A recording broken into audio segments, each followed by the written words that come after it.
안녕하십니까. 저는 손강영이라고 합니다. 이 손에 잡히는 강력한 영감을 여러분께 드리는 저는 손강영이고요.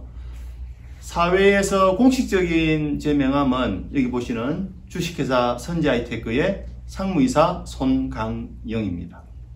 선지하이테크를 짧게 설명을 드리면 산업 현장에서 발생하는 정전기를 제거시켜주는 그런 장치를 만드는 회사고, 저는 그 속에서 산업 현장에서 발생하는 정전기뿐만 아니라 이 사람들 사이에서 발생하는 다툼, 이런 갈등, 이런 것들까지도 해결해주는 전문가로 성장하고 있는 손강영입니다. 감사합니다.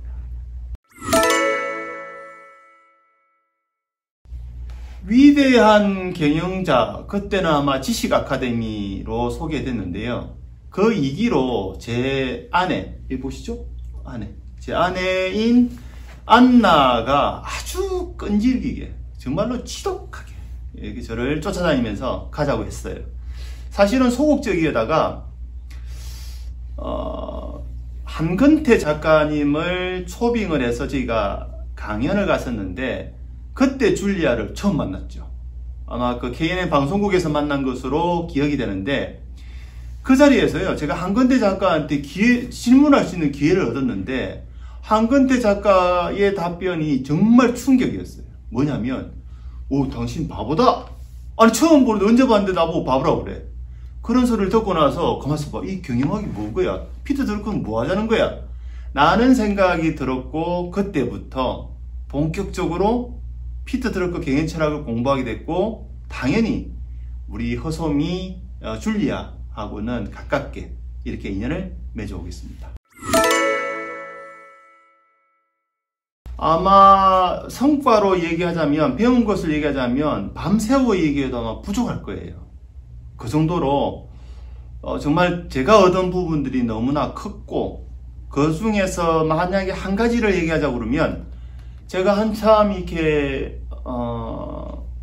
피터 드러커 경영 철학을 배울 때 제가 마침 영업을 시작했거든요. 영업을 시작했다는 게 제가 막 다리로 뛰면서 제품을 판매한 게 아니라 국내 영업 관리를 제가 처음에 했었어요.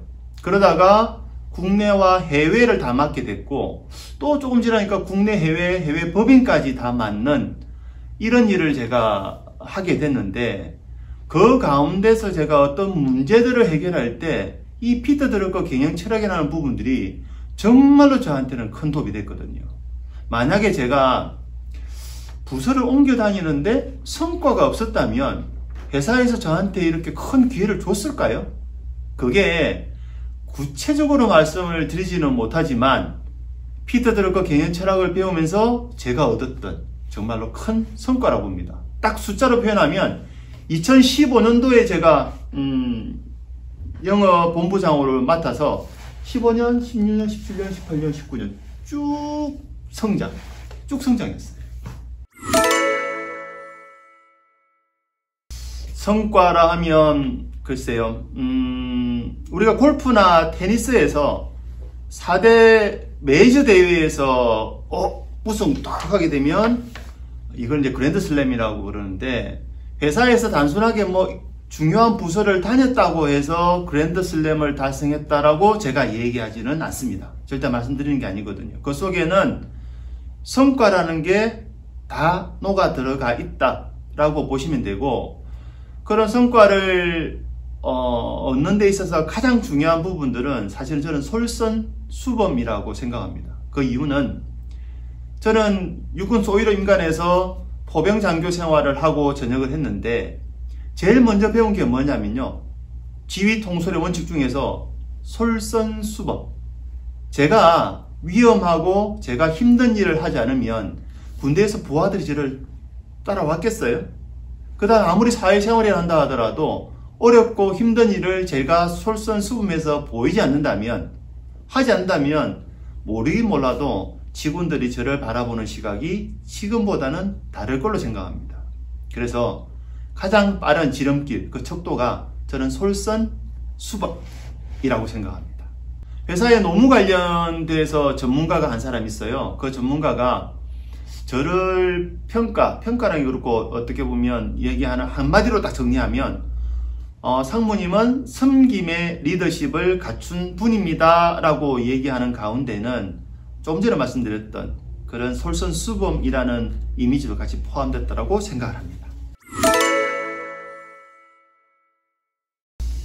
어떤 사람으로요? 그렇죠. 어머니 같은 존재로 기억되고 싶어요. 이 어머니라는 어머니로 기억이 남고 싶다는 부분들은 제가 회사에 처음 들어올 때 우리 대표사님께서 저한테 말씀하시기를 회사에 어머니 같은 사람이 좀 되었으면 좋겠다 라고 말씀하셨거든요. 여러분은 어머니라면 혹시 어떤 생각이 떠오르세요? 저는 아주 어려서부터 어머니 품을 떠나서 공부를 했기 때문에 어머니라는 단어 자체가 눈시울을 막 이렇게 뜨겁게 하는 그런 단어가 어머니거든요. 그래서 직원들한테는 시골의 그런 어머니 같은 모습으로 남기를 바랬어요. 또 지금도 그렇게 이제 바람은 똑같고요. 그래서 만약에 제가 회사를 나이가 돼서 떠난다고 했을 때 바람이 있다면 저와의 어떤 그런 헤어짐이 아쉬워서 정말 이 잡은 부분을 놓지 못하고 눈물 흘리는 그런 후배 한 사람만 딱 있으면 저는 아주 성공했다고 생각합니다. 예, 있습니다. 연수원이요. 연수원을 운영하는 원장을 저는 하고자 하는 게 꿈이고요. 제가 만약에 의사결정할 수 있는 최고 경영자 위치에 있다면 당장 그렇죠. 연수원을 만들어 운영하자 라고 하겠죠. 회사 규모가 대기업도 아니고 그렇다고 잘 나가는 중견기업도 아닌데 연수원이 왜 필요해? 라고 질문하시는 분이 계실 거예요. 그렇지만 정말로 성재라는 회사에 걸맞는 정신, 그 다음에 그런 철학, 그런 것들을 갖춘 사람들을 많이 육성하고 배출해야 선제에 꼭 맞는 문화가 저는 만들어진다고 생각하거든요. 회사가 성장하는 데 있어서 기업 문화만큼 중요한 게 저는 없다고 생각하거든요. 그럼 그런 기업 문화는 그냥 만들어지는 게 아니잖아요.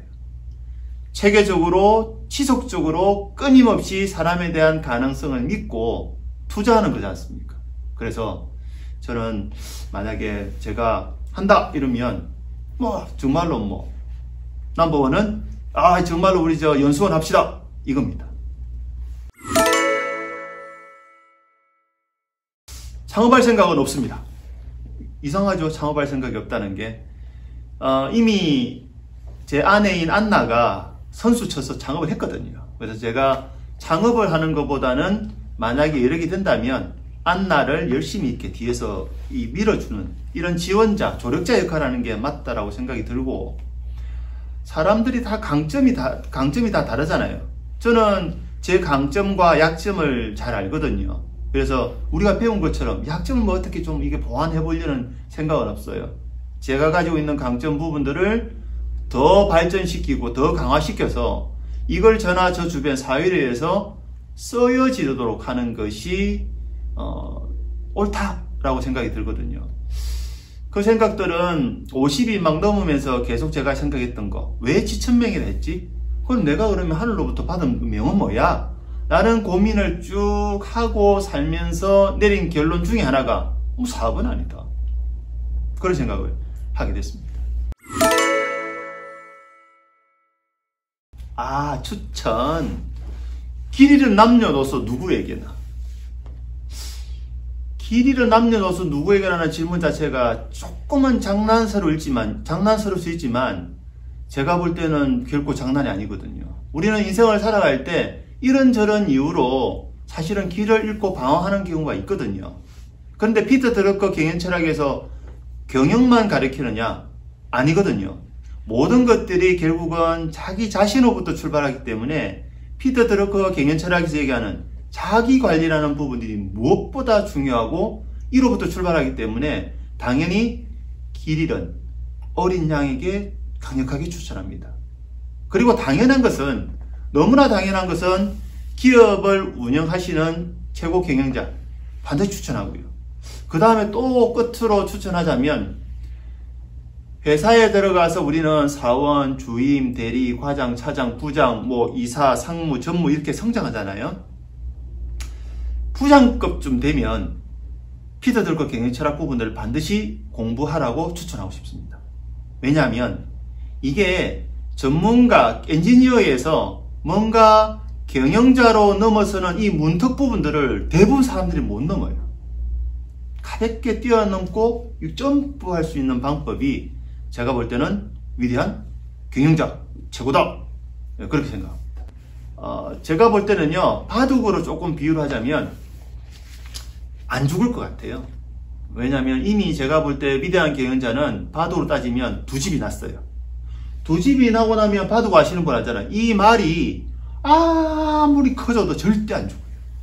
그래서 이미 두 집이 났기 때문에 이거 비전이라는 것은 위대한 경영자를 이끌어 가시는 분들이 그림을 그리는 만큼 그림을 그리는 대로 저는 만들어진다라는 비전을 보고 있습니다. 출퇴근 시간에 대해서는 선지하이테크 입사에서는요, 솔직히 10년 넘게 가장 먼저 출근하고 가장 마지막에 퇴근을 했어요. 왜요? 라고 물어보면 앞에 제가 선지에서 어떤 사람 역할이라는 질문에 대해서 어머니라고 말씀을 드렸죠. 그죠? 근데 제가 가장 먼저 출근하고 가장 마지막에 퇴근했던 이유는 우리 직원들이 숨은 곳에서 딴짓을 하는가를 보기 위한 게 아니라 이 아이들에서 우리 직원들이 보이지 않는 곳에서 얼마만큼 회사를 위해 최선을 다하는가를 제 눈으로 보고 제 머리로 담고 있어야 여기에 반하는 뭔가 얘기를 할 때 제가 근거를 가지고 얘기할 수 있기 때문에 제가 한 10년 넘게는 제일 빨리 출근하고 제일 늦게 퇴근했어요. 근데 최근에는 한 4개월 됐네요. 그동안에 이제 담배 끊었던 부분들을 이제 금연을 다시 시작을 하고, 금연과 함께 아침 5시 반부터 아침 루틴, 아침 어떤 그 생활들을 만들기 시작하면서 집에서 딱 8시 되면 출근을 하고, 퇴근은 지금은 저녁에 이제 운동으로 깔끔하게 이제 마무리하기 위해서 일단 헬스장을 가거든요. 그래서 8시 되면 회사에서 딱 나가고, 그렇게 12시간 딱 회사에 있네? 그렇게 지금 체험을 하고 있습니다. 강점이라 한다면 회사에서 저를 부를 때, 대표사님도 가끔 그런 표현을 쓰시는데, 보살. 이런 표현을 많이 쓰세요. 보살이라는 표현. 그만큼 사람들의 얘기를 들어주고 의지가 되는 그런 사람으로 생각이 들거든요. 그런 강점도 있지만 그거는 강점이라기보다는 저에 대한 이미지 부분들이고, 제가 생각하는 제 강점은 순발력입니다. 순발력. 이게 몸이 빨라서 이게 순발력이 아니라 어떤 문제를 해결할 때 이게 기술적인 문제든 아니면 사람과의 어떤 관계 문제든 어떤 문제든 간에 짧은 시간에 캐치하고 해법을 제시해서 성과로 이뤄낸다는 게 제 가장 큰 장점으로 생각합니다. 예를 들면 선지하이테크를 거래하는, 그러니까 저희가 거래하는 우리 고객사는요, 세계 탑들이에요. 다 삼성, LG, SK, 애플, 또 저 중국으로 가면 BOE 다 아는 회사들이거든요. 그러면 이 대한민국 중에서도 부산 이 기장에 위치한 선지하이테크에서 글로벌 기업들을 만약에 상대한다고 가정해보면 작고 큰 어떤 내용들이 어마어마하게 많거든요. 그런 것들을 사실은 어려움이 있지만 순간적인 기지를 발휘하거나 그 다음에 지혜를 발휘해서 이렇게 극복하고 있다는 것, 이게 저의 제일 큰 강점이라고 저는 생각합니다. 피드들과 개인 철학을 읽다 보면 그 일본의 이나모리 가조하고 연결돼요. 이나모리 가조 회장이 했던 말 중에서 일을 하려거든 진짜 이 손이 베일 만큼 예리하게 날카롭게 해라고 그러거든요. 아주 고리타분한 얘기들 수도 있고 뭐 꼰대 소리를 들을 수 있을지는 모르겠지만 해주고 싶은 얘기는 정말로 당신이 이 회사의 사장인 것처럼 행동하고 말하고 생각하라 이겁니다. 만약에 월음산에 산신령이 딱 이렇게 있다면 제가 정말 밤늦게 고민하고 애를 쓰고 하는 모습을 싹 지켜보면서 야, 참 저놈 내 도와주고 싶네 하는 마음이 생기면 거기 산신령이 없더라도 그 마음이 고객사한테 전달이 안 되겠어요? 전 된다고 보거든요. 그래서 그렇게 말도 안 될 만큼 열심히 정말 최선을 다해서 정성 들여서 회사 생활을 하라고 부탁하고 싶고, 또 하나는 조금 차장급을 지나서 부장급으로 올라가는 시기, 나이로 보면 40에 40 중반쯤 되면 반드시 경영 철학을 공부해라 라고 꼭 당부를 하고 싶어요. 그 이유는 제가 위대한 경영자에서 피트드루커 경영 철학을 통해서 너무나 많은 문제 해결과 성과를 봤기 때문에 이런 과정을 다른 후배들도 또 다른 사람들도 똑같이 경험을 했으면 좋겠습니다. 사실은 보이지 않는 세상은 없다라고 하잖아요. 근데 제가 보니까 새로운 세상이 있는 거예요. 이 보이지 않는 세상을 그분들도 다 같이 봤으면 하는 바람에서 그런 당부의 말씀을 드립니다.